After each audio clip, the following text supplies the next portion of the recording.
Good morning, students. Today's our topic is factor affecting location of industries. Industries की location को कौन से factor जो है अफेक्ट करते हैं, जैसे ये इधर भी दिखाया हुआ है फिगर के अंदर भी।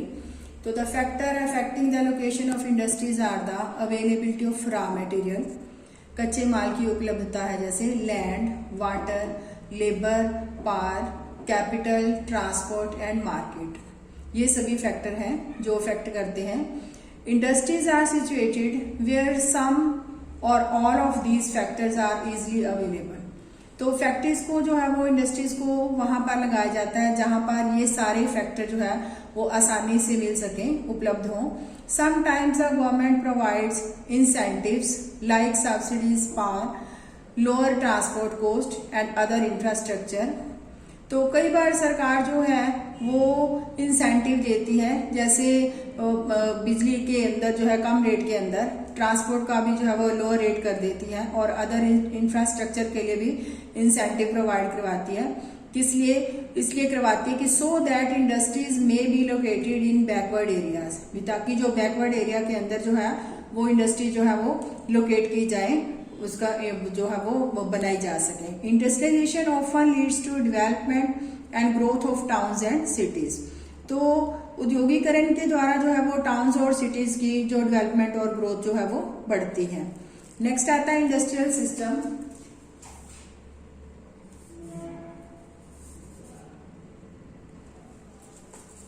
An industrial system consists of inputs, processes and outputs. तो ये सिस्टम जो है वो 3 फैक्टर दिया है जिसके ऊपर जो है वो डिपेंड करता है। जैसे इसके आगे जो है वो क्लियर किया हुआ, इनपुट्स के अंदर क्या आता है, प्रोसेस के अंदर क्या आता है और आउटपुट के अंदर क्या आता है।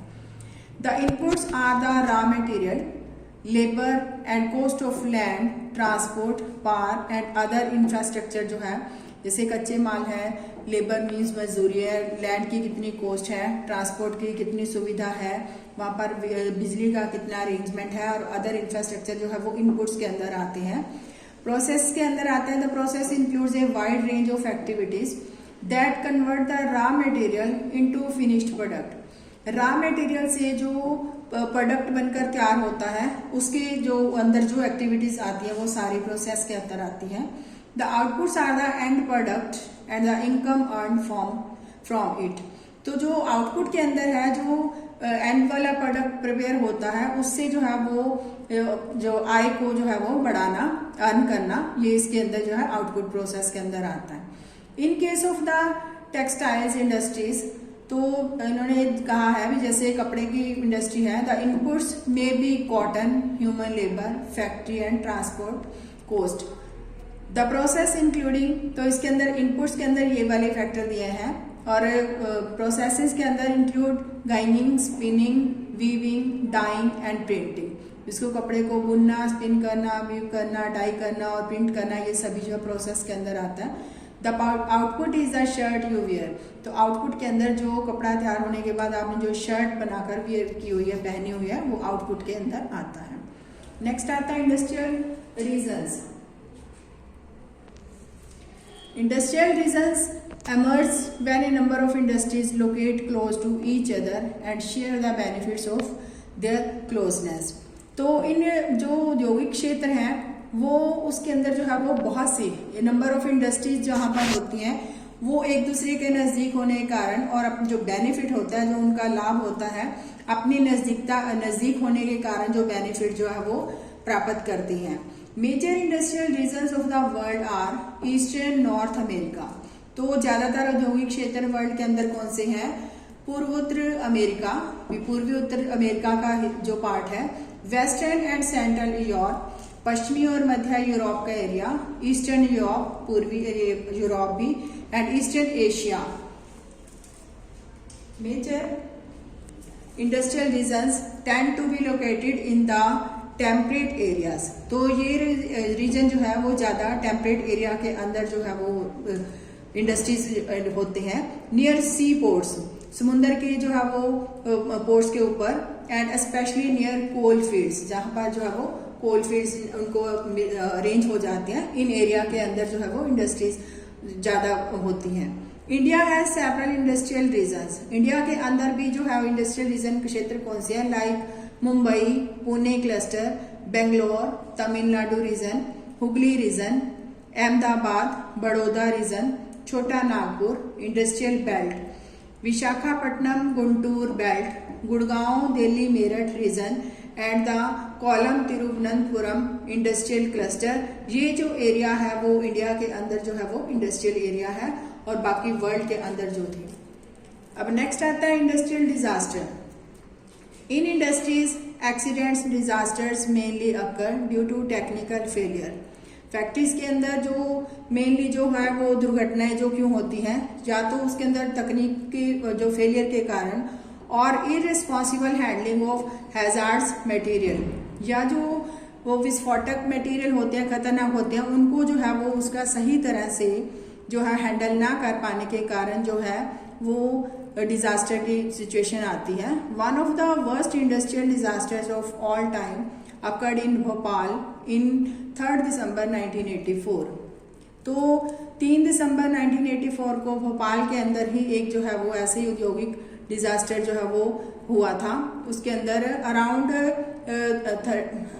12:30 AM, तो रात के जो मॉर्निंग के अंदर मीन्स मिडनाइट के अंदर, it was a technological accident in which highly poisonous methane. तो इसके अंदर क्या था, जो जहरीली methane isocyanates gas along with hydrogen cyanide and other reaction products leaked out of the pesticides factory of Union Carbide। Union carbide की जो कीटनाशक फैक्ट्री थी, इसमें से जो है MIC के लीक होने के कारण जो है वो ये इंडस्ट्रियल डिजास्टर हुआ था। तो the official death toll was 3598 इन 1989। तो इसके अंदर जो था इतने लोगों की जो है वो डेथ हो गई थी। Thousands who survived still suffer from one or many elements like blindness। उसमें से हजारों लोग जो थे वो ऐसी बीमारियों से जो जूझ रहे थे, जैसे ब्लाइंडनेस, किसी को जो है वो कम दिखाई देना, अंधापन, इम्पेयर्ड इम्यून सिस्टम, उनके इम्यून सिस्टम जो है वो कम हो गया, एंड गैस्ट्रो इंटेस्टाइनल डिसऑर्डर, और जो है वो पेट संबंधी जो है बीमारियां जो इस तरह से जो है वो इनको अभी तक भी जो है वो सफर कर रहे हैं। इन अनदर इंसिडेंट ऑन 23 दिसंबर 2005। तो दूसरी घटना उन्होंने 23 दिसंबर 2005 के अंदर बताई है। Due to gas well blow out in Gaoqiao Chongqing China. तो इसके अंदर क्या था, जो गैस का कुआं था उसके अंदर जो है वो ब्लो आउट हुआ था चाइना के अंदर। ये जगह है गाओकाओ चिनोंगिंग के अंदर। 243 पीपल्स जो है वो उनकी डेथ हुई थी, डाइड।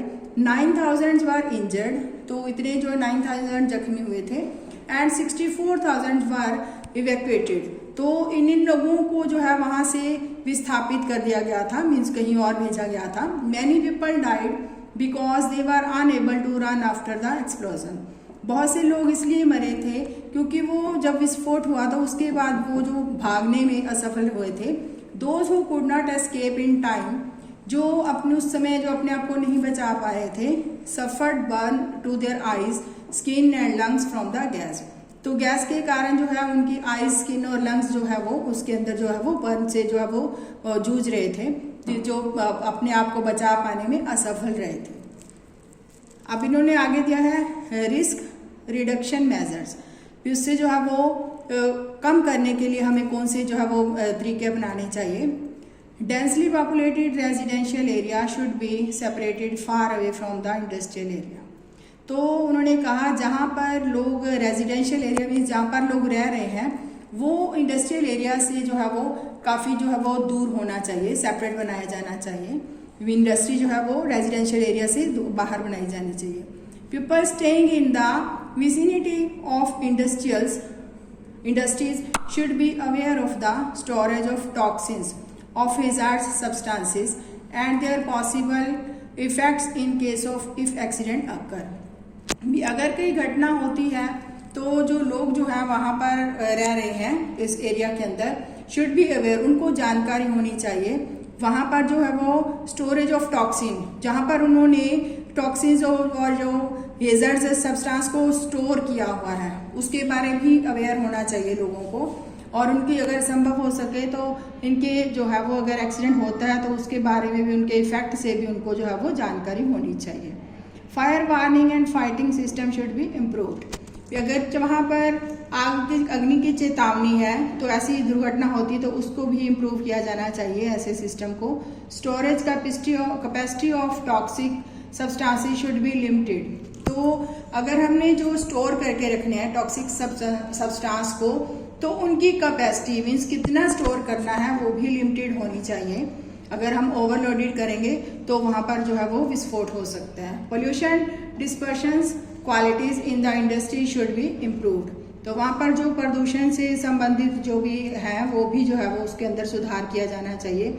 अगर हम इन मेजर्स को अडॉप्ट करते हैं तो हम जो है थोड़ा सा इसके अंदर बचाव कर सकते हैं किसी भी डिजास्टर्स के अंदर। I think you understand the topic. Thanks, have a nice day.